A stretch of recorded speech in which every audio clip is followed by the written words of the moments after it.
ক্ষমতা দেওয়া হবে, তারা 4 দফা দাবি বাস্তবায়ন করবে। জুড়ে বলেন মারহাবা।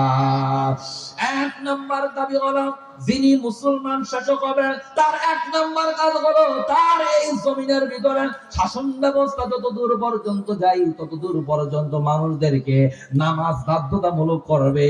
চেয়ারম্যান সাহেব তার মেম্বারদেরকে নিয়ে ইমামতি করবে, থানাতে ওসি সাহেব তার প্রশাসনকে নিয়ে ইমামতি করবে।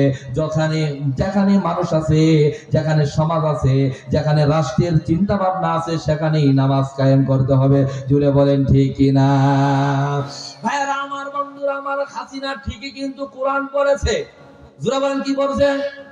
এই কোরআন পড়েছে ঠিকই, কিন্তু এই আয়াত যখন পড়েছে তখন কই এই কোরআন আর চলবে না। কই কেন চলবে না? আমি নামাজ পড়ি ঠিকই, কিন্তু আমার নেতা কর্মী একটাও নামাজ কথা বলেন পড়ে না। নেতা কর্মী গুলো নামাজ আদায় করে না। আমার নামাজ আদায় করলে কি হবে? আমার নেতা কর্মী গুলো টাকা খালি জমাইতেছে আর কানাডা গিয়ে বাড়ি করতেছে। এখন যদি বলি টাকাগুলো তোমরা যাকাত দাও, তোমরা দুর্নীতি করিও না, তখন আর আমি ক্ষমতায় থাকতে পারবো না, কারণ এরাই আমার বিরোধী দল হয়ে যাবে। কথা বলে ঠিক না? দেখেন না বাংলাদেশের রাজনীতি এমন, কোন এক দলকে একজনকে মনোনয়ন দেওয়া হয়েছে, আর অন্য দলেরা ওই দলের লোকেরাই আন্দোলন শুরু করছে, মানি না, মানবো না। কথা কোন ঠিক কিনা? মশাল মিছিল করতেছে, আমাদের নেতাকে কেন দেওয়া হলো না? আবার ওই নেতার লোকেরা বলে আমার নেতা যোগ্য, তোমার নেতা যোগ্য না। এখন এই নেতার কর্মীরা বলে বুঝছি কেন আমার নেতাকে মনোনয়ন দেয় নাই, কারণ আমার নেতা কর্মী ঠিক ছিল, কিন্তু আমার নেতার টাকা নাই।